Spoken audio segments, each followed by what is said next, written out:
The following program contains distressing scenes. From scorching deserts to the parched savanna, nature wages war. Blistering battles, scarce resources, and hot tempers.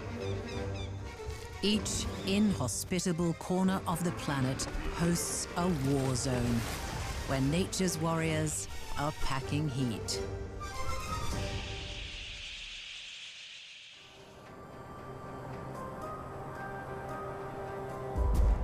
In the wild, life has its limits.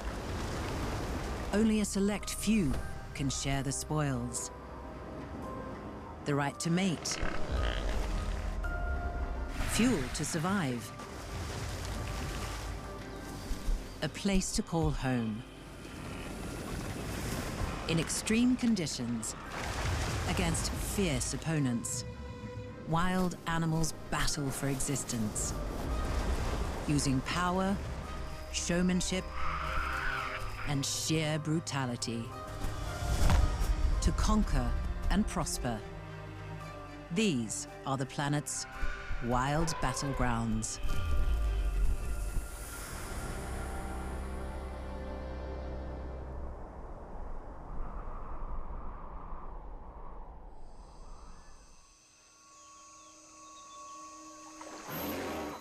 Africa, a land of unquenchable thirst. Waterholes are a hotspot for action.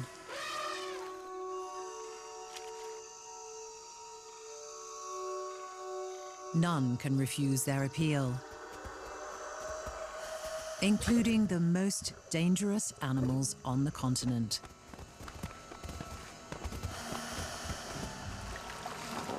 Hippos war over territory. Crocodiles patrol the banks.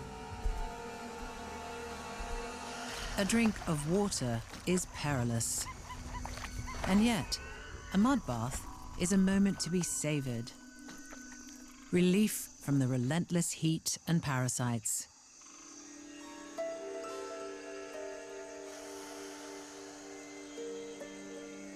After a relaxing wallow, a warthog has dropped his guard.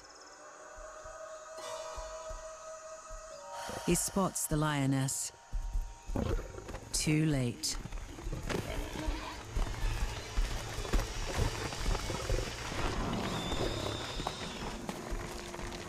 And death pays its regular visit to the waterhole battleground.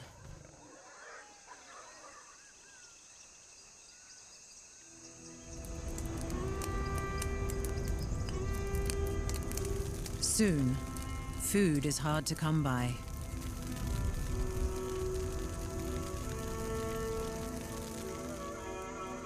The dry season is here. Grasslands are being replaced with scorched earth.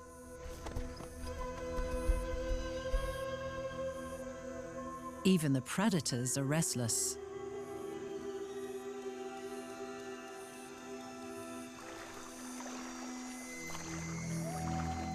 In a dried-up creek bed, birds fight over surviving fish. This is the way of the savannas. It's time for the crowds to move on.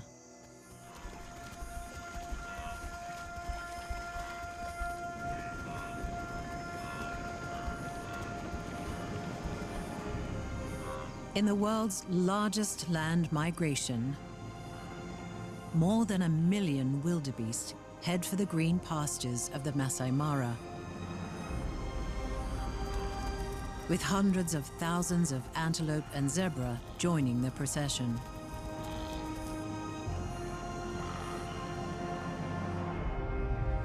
Together, this mega herd travels in a giant clockwise loop, crossing the borders of Tanzania and Kenya, taking a year to complete a circle of around 500 kilometers.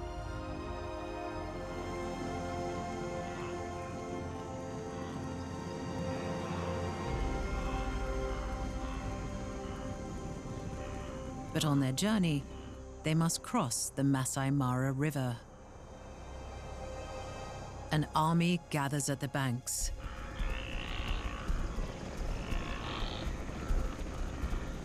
Ahead of the most dramatic wildlife battle in Africa.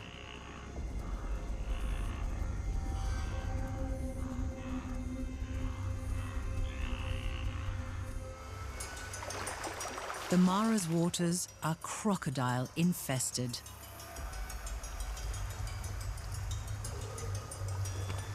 Nile crocodiles are some of the largest in the world. They haven't eaten in weeks. And they've been waiting for this moment.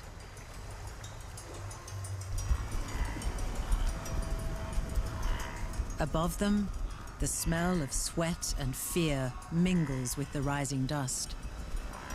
The wildebeest linger as more arrivals swell the herd.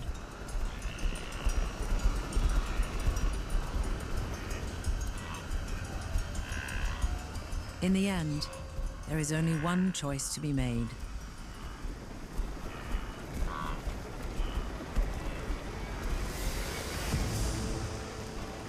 Adrenaline fuels the stampede.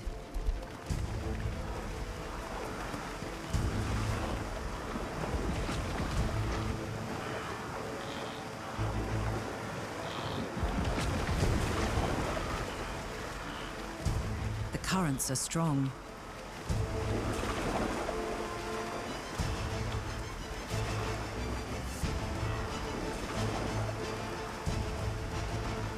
As they struggle to reach the banks, the crocodiles make their move.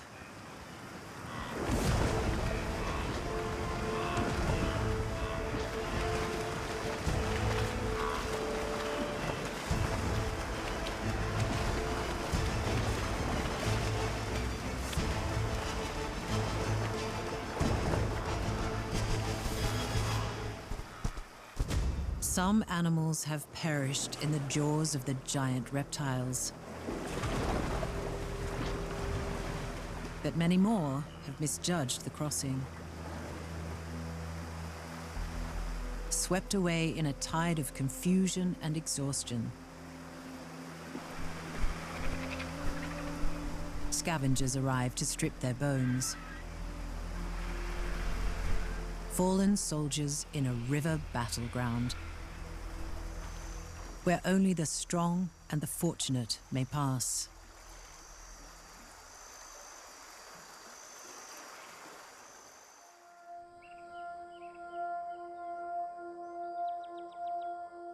Extreme environments create a spectacular backdrop for some of the world's most unique battles. Existence in a brutal climate requires adaptability and a sharp eye for small windows of opportunity. For all its iconic beauty, on a hot day, the Sonoran Desert feels like a furnace. With recorded temperatures as high as 80 degrees Celsius. The Sonoran Desert lies in a rain shadow across the southwest US and the northwest of Mexico. Ringed by mountains, rain-bearing clouds are drained of their moisture before they arrive, making the Sonora one of the driest places on Earth.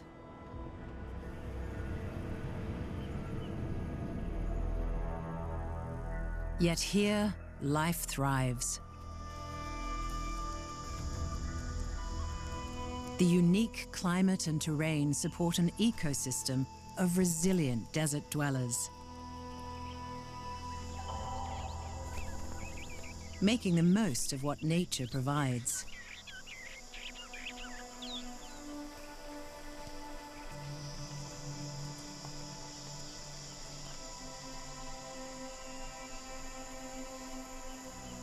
Some choose to avoid the blistering sun, using the stars to light their way as they venture out to hunt.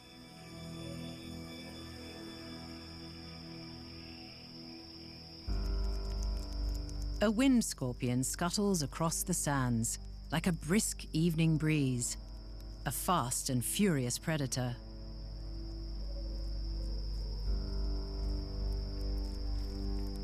Also known as a camel spider, it's neither spider nor scorpion, but a relative of both. With a high metabolism and a constant need for fuel. But it's not the only hunter out tonight.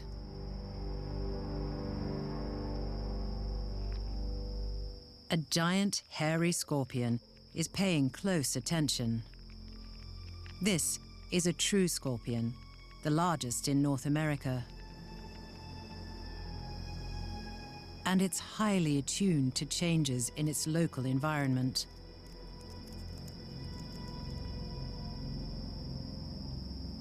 The hairs on its body have picked up tiny disturbances in the still night air.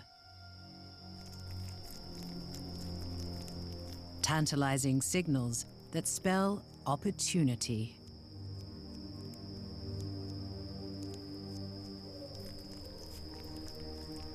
The wind scorpion is consumed by its own appetite. Unaware, its avenue of escape is rapidly narrowing.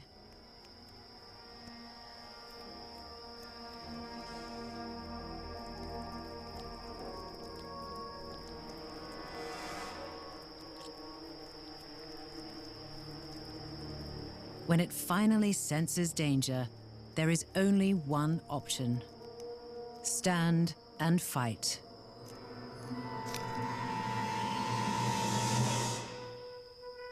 The hairy scorpion advances, positioning for an overhead strike.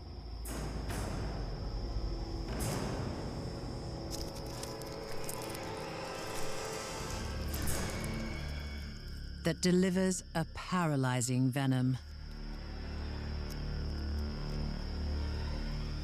And the wind scorpion meets its fate in a pair of crushing jaws, much larger than its own.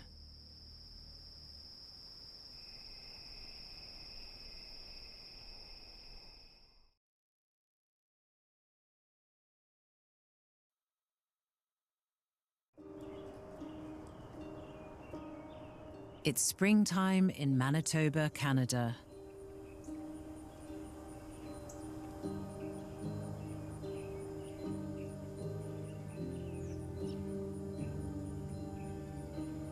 The limestone grounds are heating up.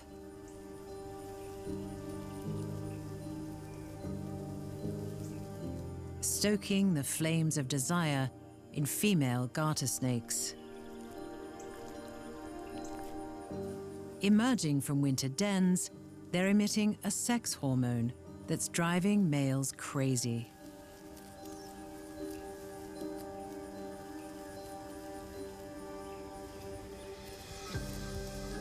Each trying to muscle the others aside and assume the mating position.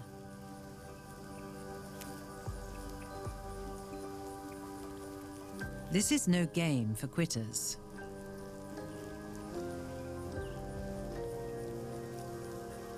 Tens of thousands of suitors compete in an all-out wrestling match. The males will go at it for 3 weeks, attempting to mate with as many females as possible. There'll be no sleeping or eating till they're done. A Herculean contest of stamina that shortens their life expectancy. The females have it easy. In this fertilization game, they're virtually guaranteed success. Participation for a day is plenty. But the odds are against the males. In each slithering snake ball, there can only be one winner. And even his efforts could be in vain. Because every so often, the female is an imposter. A he posing as a she. By emitting a female pheromone, a male who is late to the game can count on his rivals to warm his blood with their wriggling bodies, allowing him to join the competition faster. In the rule book of life, it's important to take advantage where you can.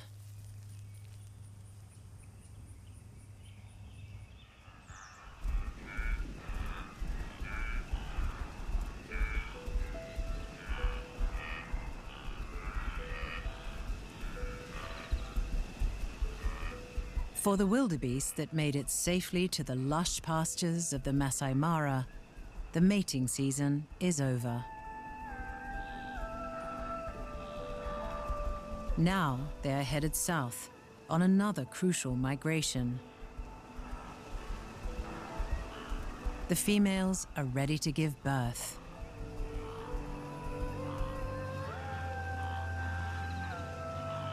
They trek to the fertile plains of the Serengeti, along with their grazing companions.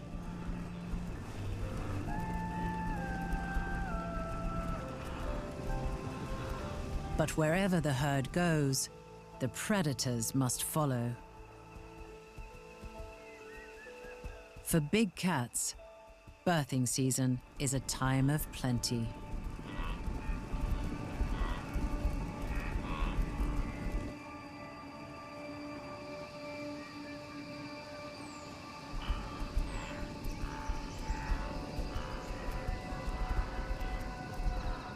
Once they reach their destination, many of the cows go into labor.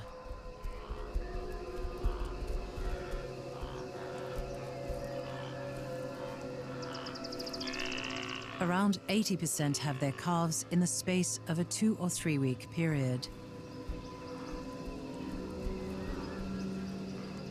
As many as 8,000 are born each day, giving them a decent chance of survival.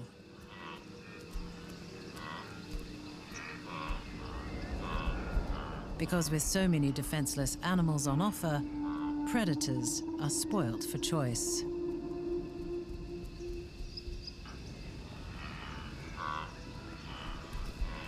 One expectant mother lies down under the strain of contractions.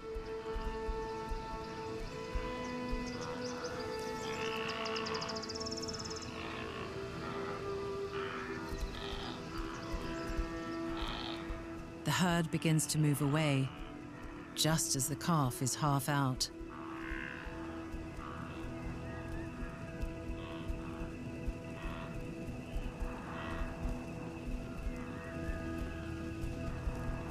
She attempts to follow, but is unable to stand.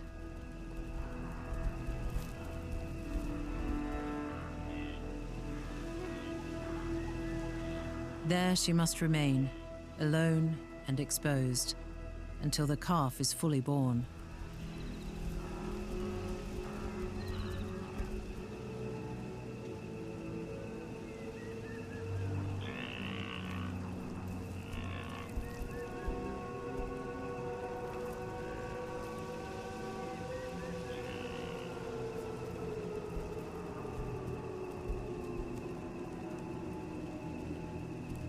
There is no time for pleasantries.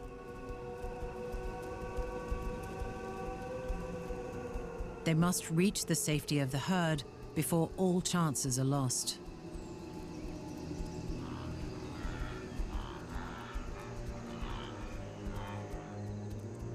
Cheetahs are approaching.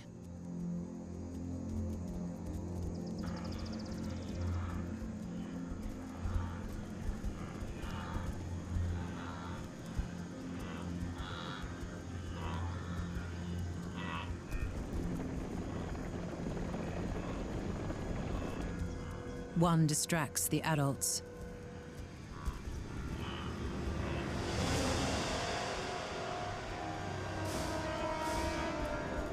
While another goes for the kill.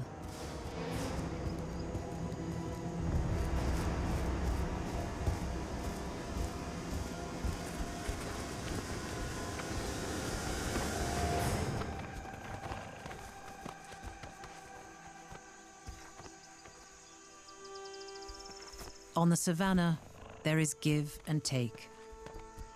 The death of another calf has occupied the cheetahs, allowing the mother to escape.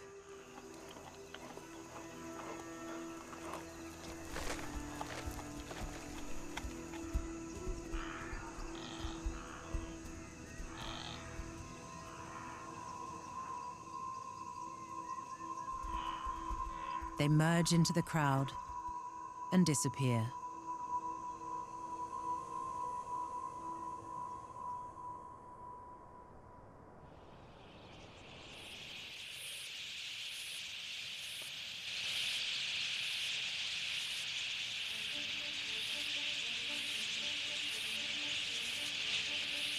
Safety in numbers is a defense tactic that defines a way of life for many animals. These tiny parakeets are some of the world's most gregarious birds. Budgerigars collect in huge flocks, numbering in the hundreds or thousands.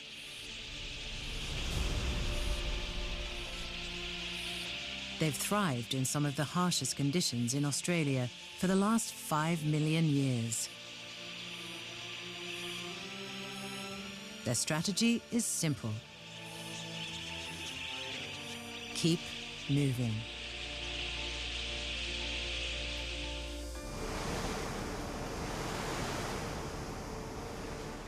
Opportunistic breeders, they follow the rains, increasing in number when the floods come.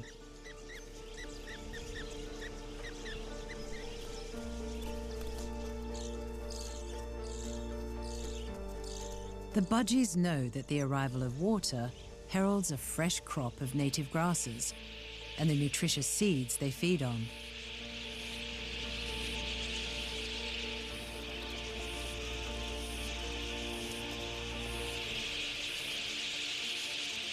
But even in times of abundance, they can't afford to stay still. Because wherever there are budgerigars, there are raptors.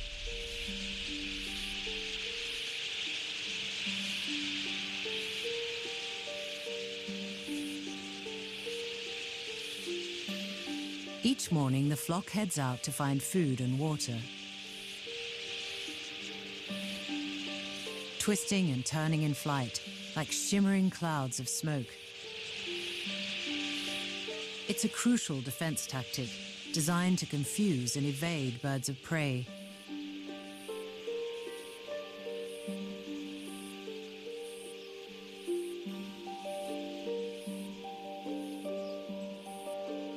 When the budgerigars are on the ground, they're at their most vulnerable. In hot, dry times, waterholes are especially dangerous. A brown falcon has nested nearby. She needs a constant supply of food for her chick. When the budgies get thirsty, she'll be ready. For the flock, there is no subtle approach. To lower the chance of a successful attack, most birds remain in the air while small numbers drop down to drink.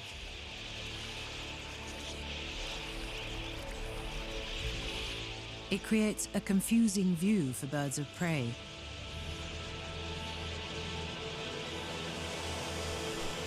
But it's not enough. The falcon dives for a kill and misses.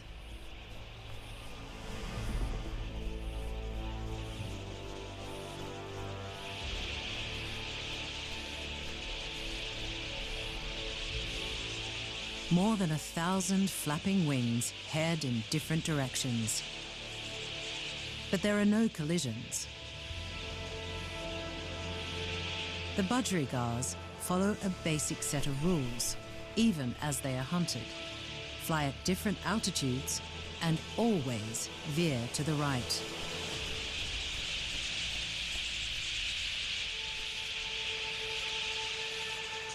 They pause little more than a moment at the water's surface,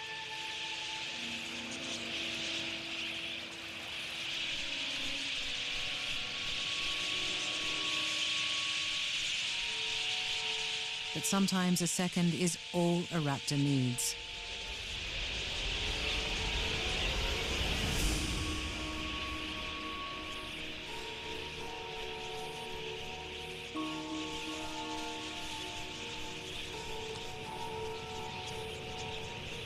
This time, it's a hit.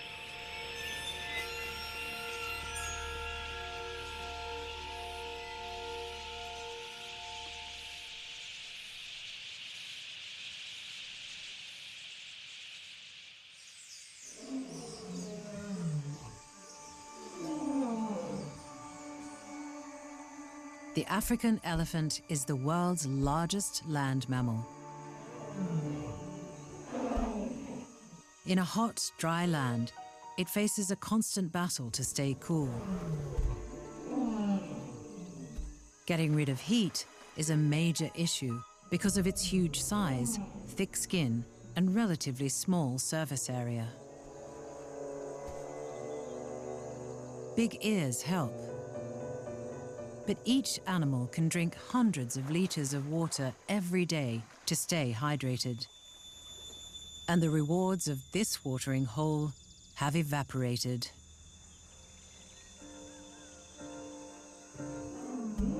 The herd relies on the matriarch to guide them to another source of water. Mothers, aunties, sisters, and young ones follow her lead. She takes one of many well-traveled elephant highways. At this time of year, some paths will lead to dust bowls of disappointment. But an elephant never forgets, and she knows which one to take.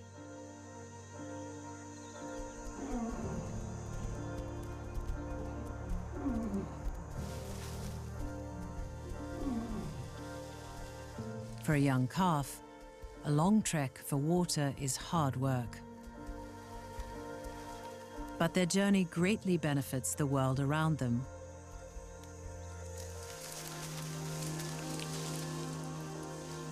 As they travel, they consume an enormous amount of food. Each adult needs up to 200 kilograms a day.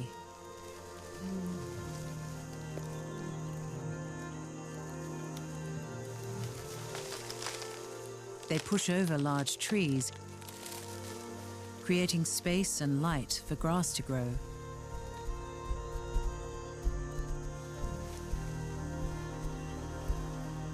As they walk, their dung spreads seeds.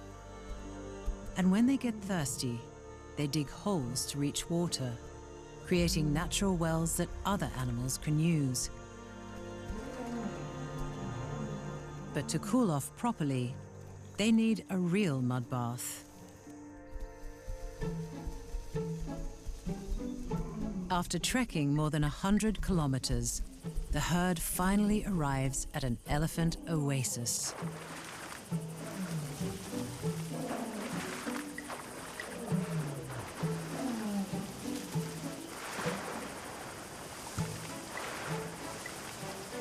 It's a water festival.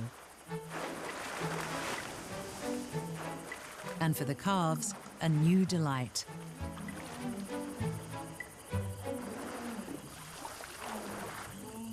But there is never an ideal moment to relax in the Serengeti.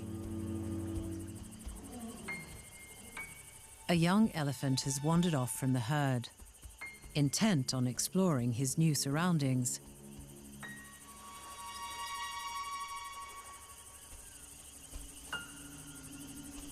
Finding a nice spot for a dust bath. But he's naive to so many threats.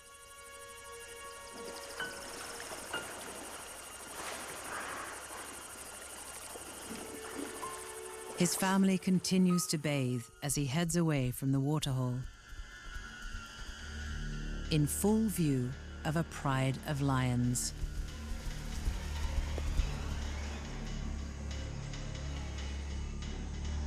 One of the adults tries to warn him.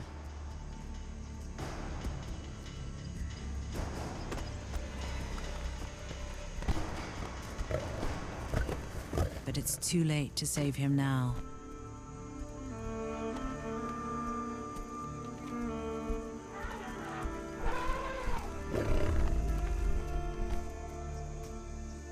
He beat the dry season, the long trek, and hot summer days. But this was a battle the young elephant could never win alone.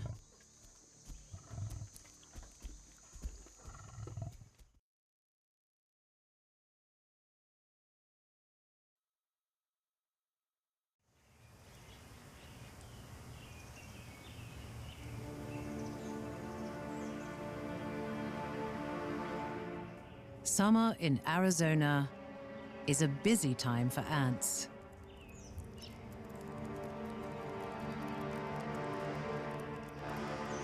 Red slave maker ants are executing a late afternoon raid.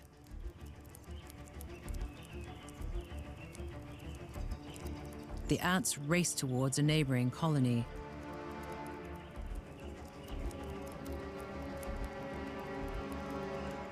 The army is more than 1,000 strong.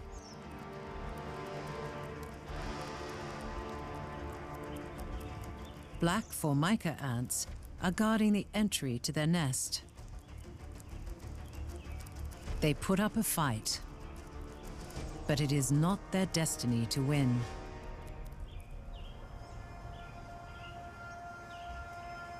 This war began long ago. Many generations back, the slave maker queen battled another formica queen to start her own nest. By killing her and adopting her chemical signature, she took over the colony, tricking them into raising a brood of her own. Now her offspring are adults, and their job is to find more slaves.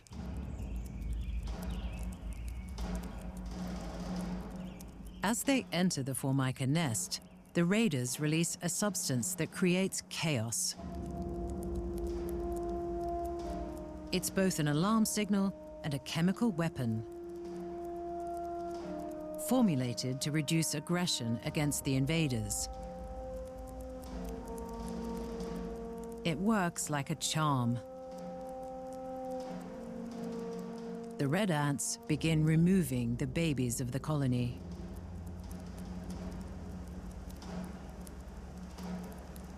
Some formicas stand their ground and fight,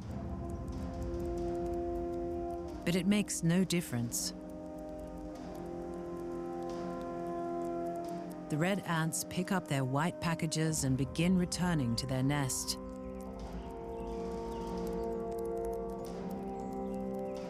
The raid will last little more than an hour. In that time, the slave makers can pilfer more than 100 pupae. Future slaves. The red slave makers are unable to do the most basic of survival tasks, like foraging for food and raising young. So this is a do-or-die endeavor. Back in the raiders' own nest, adult formica ants are already plentiful. Unaware they were born slaves, they tend to the stolen brood.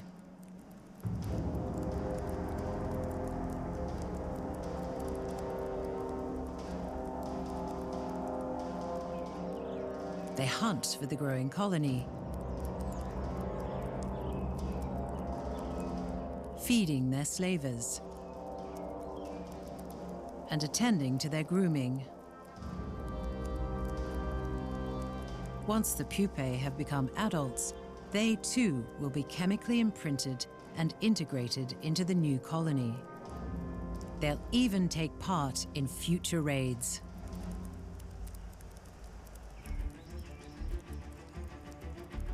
But the life of an elite slave maker is hard work.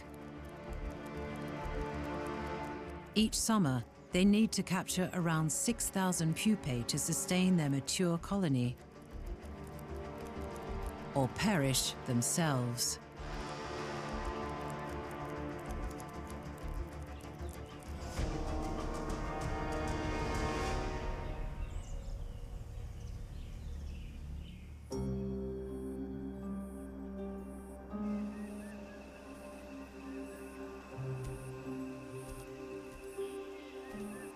Of all the big cats in Africa, the leopard is the smallest.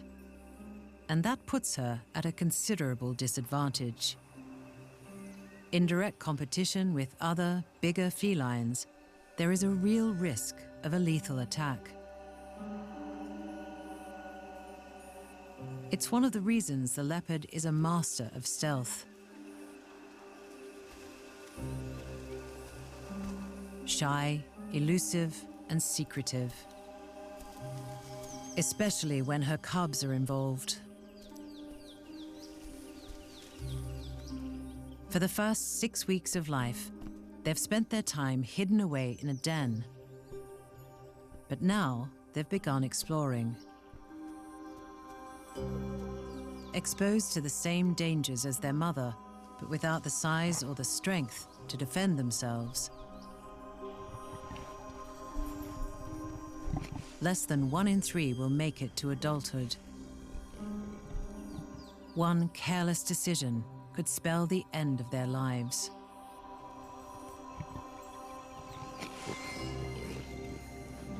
But the bigger her cubs grow, the more kills the mother needs to make. Eventually, she must take risks.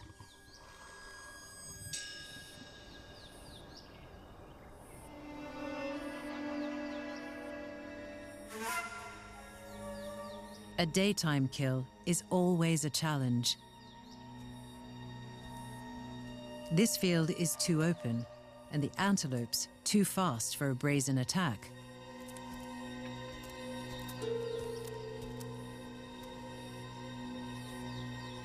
But she has a plan. Using the cover of a dry riverbed, she makes her way into the center of the herd. She needs to get close, around 5 meters from her target.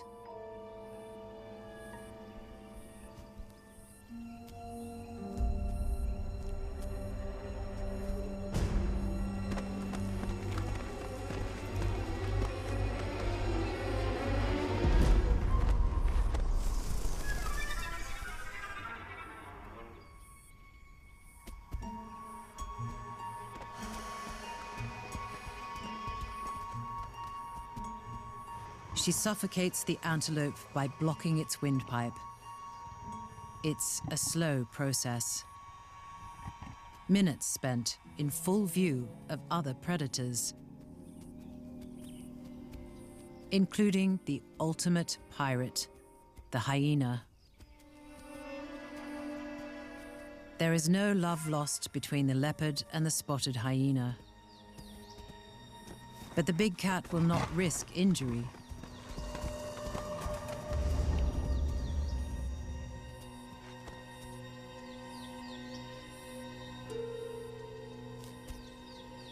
And so her kill is snatched away before she's even tasted a mouthful.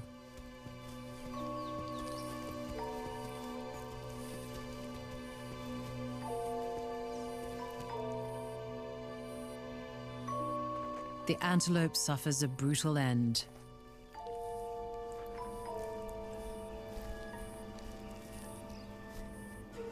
And so may the leopard's family.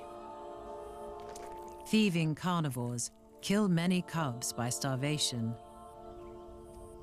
She returns home empty-handed. But they are safe and well for the time being. She must wait for the cover of darkness and try again.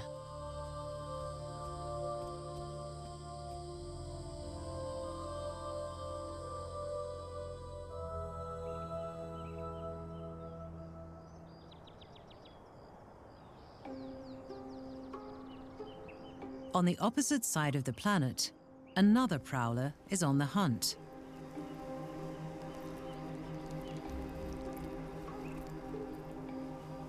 A rattlesnake. Scouring the rocky grounds for signs of a rodent meal.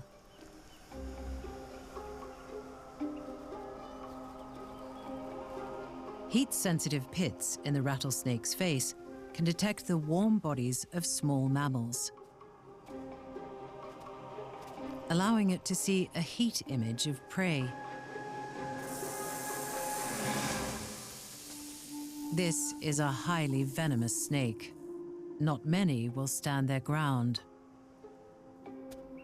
But there is one American inhabitant that will take it on: the roadrunner.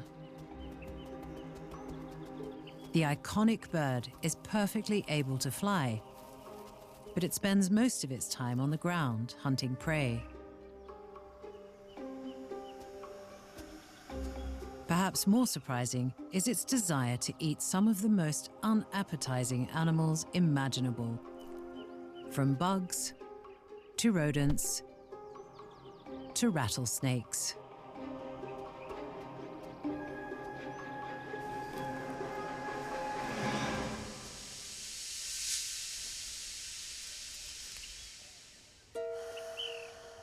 The roadrunner has a remarkable strategy to dispatch the deadly viper without injury. First, the bird drops its wings, using them like a shield. Then the roadrunner begins to circle and antagonize the juvenile snake, trying to wear it out.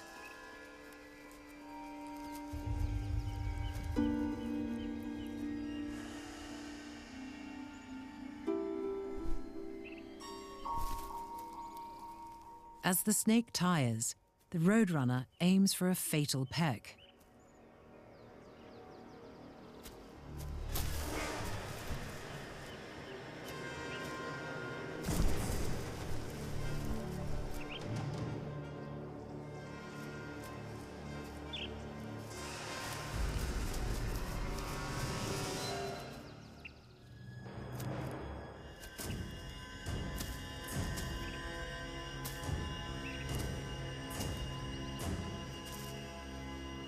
Turning the tables on one of the most feared reptiles on the continent. In the battlegrounds of the Wild West, there are no guarantees deadly predators will make it home alive.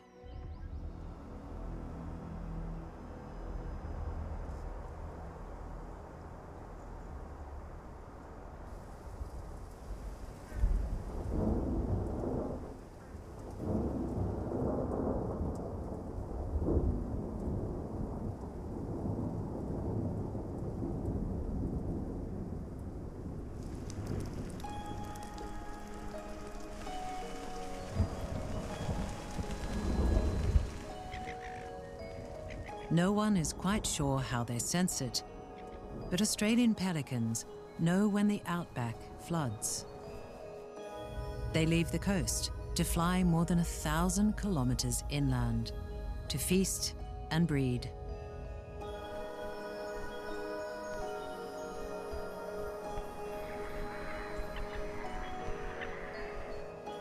Big rains have transformed the floodplains. In severe drought, Lake Waiara was a dried-up salt pan. Now it's filled to a gigantic saline lake.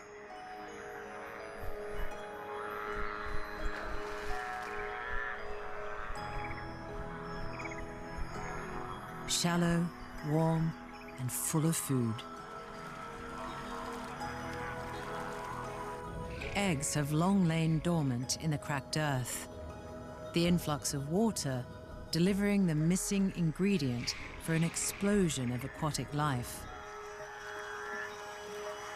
Early arrivals fatten up on a banquet of yabbies, bugs, and fish. And tens of thousands of pelicans flock to the shores of the inland sea.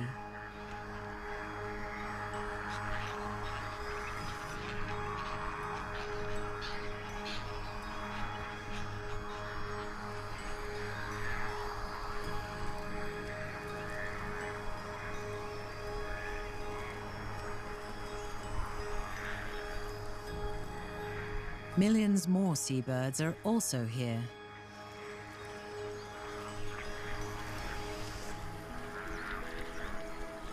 Some prefer the swampy inlets.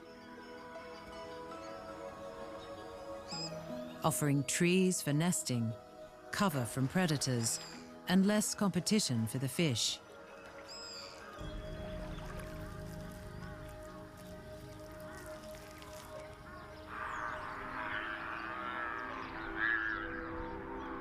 Pelicans prefer to settle on the shores. Before taking part in a spectacular mating battle. Pelicans are only monogamous for a season, so now the males must win a mate. They threaten the others by swinging their open bills around and throw bits of vegetation in the air, trying to catch the female's eye.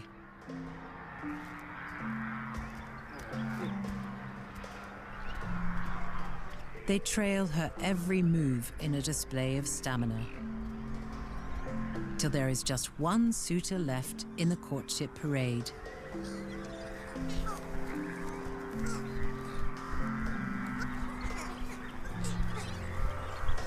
As many as 30,000 eggs are laid on the banks of the lake, in rudimentary nests of sand and vegetation.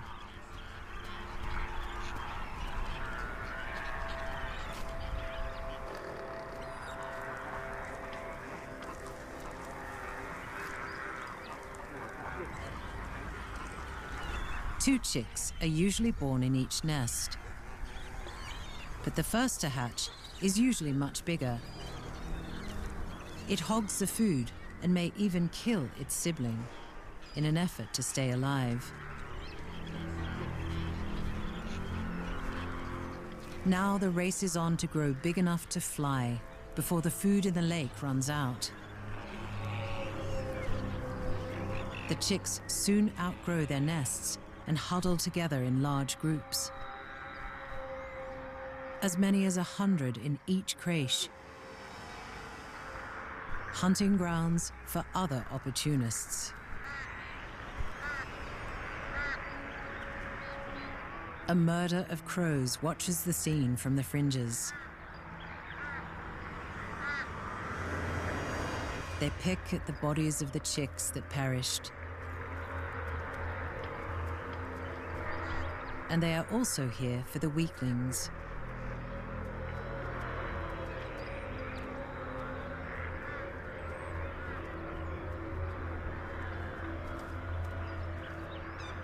The raptors descend as well.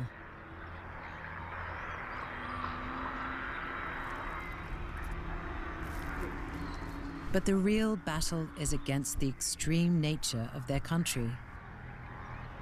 Because after the breeding frenzy, a bust will surely follow.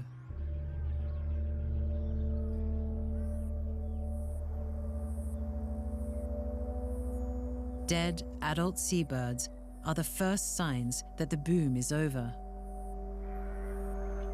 The strong have already taken flight.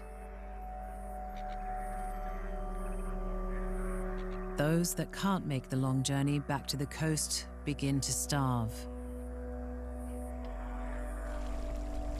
Each pelican needs 2 kilograms of food a day to survive. But they've already eaten most of the fish in the lake.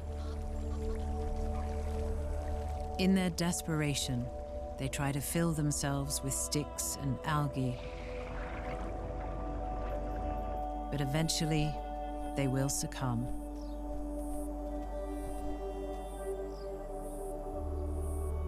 The sun has set on the Pelican Breeding Festival as the lake evaporates and the desert takes its place.